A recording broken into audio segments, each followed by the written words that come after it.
Pasal ke-113. Pemberitaan tentang tobat. Tiap-tiap pohon yang tiada mengandung buah yang baik akan dipotong dan akan dilemparkan ke dalam api. Ketika para murid kembali dengan membawa bakul dari pokok cemara dan mereka telah mendapatkan dengan takdir Allah kadar yang tidak sedikit dari buah kurma yang baru masak. Maka setelah mereka sembahyang tengah hari, mereka makan bersama dengan Yesus. Dan ketika mereka melihat penulis ini bermuram muka, mereka takut kalau Yesus sudah harus pergi dari dunia dalam waktu yang singkat. Dari itu Yesus menghibur mereka, katanya, "Janganlah kamu takut, karena hingga kini saatnya aku harus pergi daripadamu belum tiba, dan aku masih akan berada bersamamu sedikit waktu lagi. Dari itu harus kuajarkan kepadamu sekarang, sebagai yang telah kukatakan di tengah-tengah seluruh Israel, agar kamu memberitakan tentang tobat, supaya Allah merahmati dan mengampuni dosa Israel. Dan hendaknya tiap orang berhati-hati dari sifat malas, khususnya bagi siapa yang mempergunakan penyiksaan badania. Karena tiap pohon yang tiada membuahkan yang baik akan dipotong dan akan dilemparkan ke dalam api. Ada orang pribumi memiliki tanaman-tanaman anggur, di tengah-tengahnya ada kebun yang di dalamnya ada sebuah pokok tin.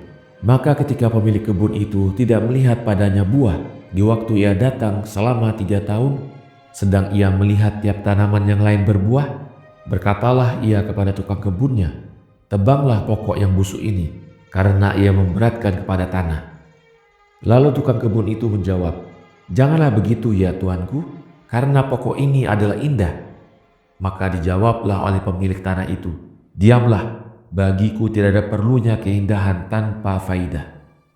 Dan engkau harus mengetahui bahwa pokok kurma dan balsam itu lebih indah dari tin.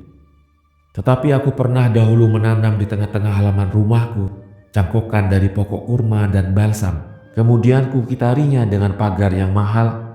Akan tetapi ketika kedua pokok tadi tiada mengandung buah dan hanya tumpukan daun-daun saja yang merusak tanah di depan rumah, kau perintahkan untuk dipindahkan kedua pohon itu. Apakah bisa aku maafkan satu pokok tin yang jauh dari rumahku yang memberatkan kebun dan tanaman anggurku, di mana semua pokok yang lain berbuah?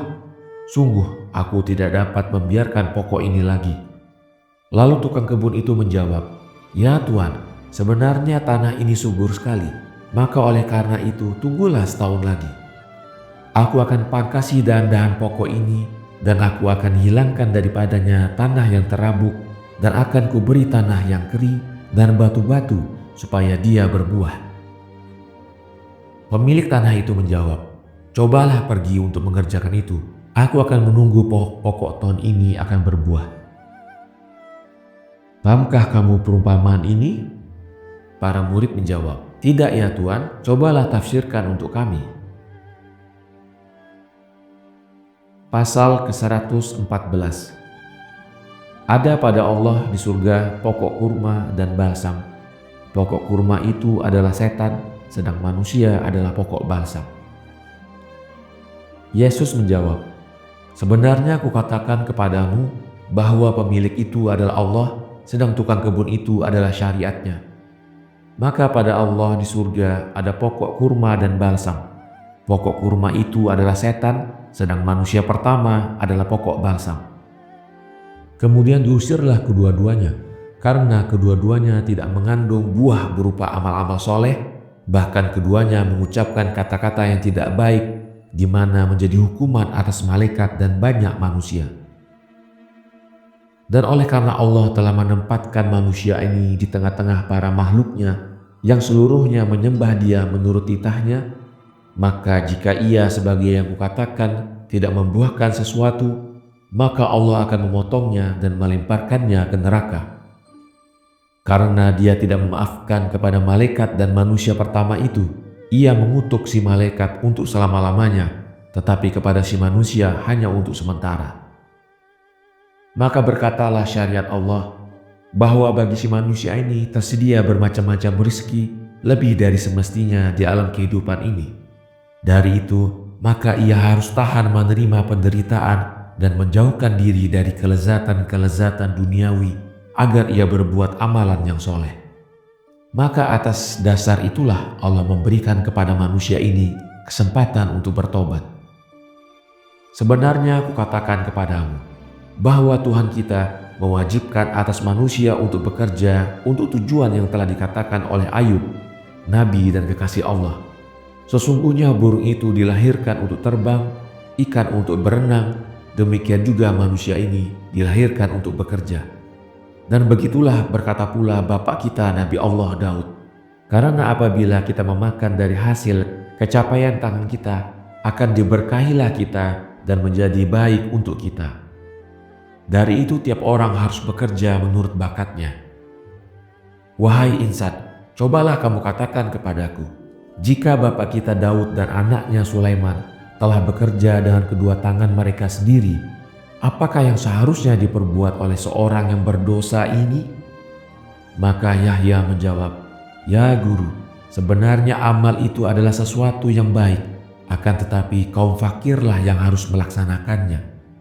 Maka Yesus menjawab, ya, karena mereka tidak dapat berbuat selain itu. Akan tetapi tidakkah engkau ketahui bahwa untuk lebih menjadi soleh, maka seorang soleh itu harus dapat membebaskan diri dari kebutuhan. Oleh karena matahari dan bintang-bintang yang lain itu menjadi kuat dengan perintah-perintah Allah, sehingga mereka tidak dapat berbuat selain perintah itu, maka tiadalah bagi mereka itu suatu kelebihan. Katakanlah kepadaku, adakah Allah tatkala memerintahkan untuk bekerja telah berfirman, seorang fakir itu harus makan dari keringat dahinya? Ataukah Ayub mengatakan, sebagaimana burung itu dilahirkan untuk terbang, maka bagiku pula si fakir itu dilahirkan untuk beramal? Tidak, tetapi Allah memfirmankan kepada manusia, dengan keringat mukamu engkau akan makan rotimu.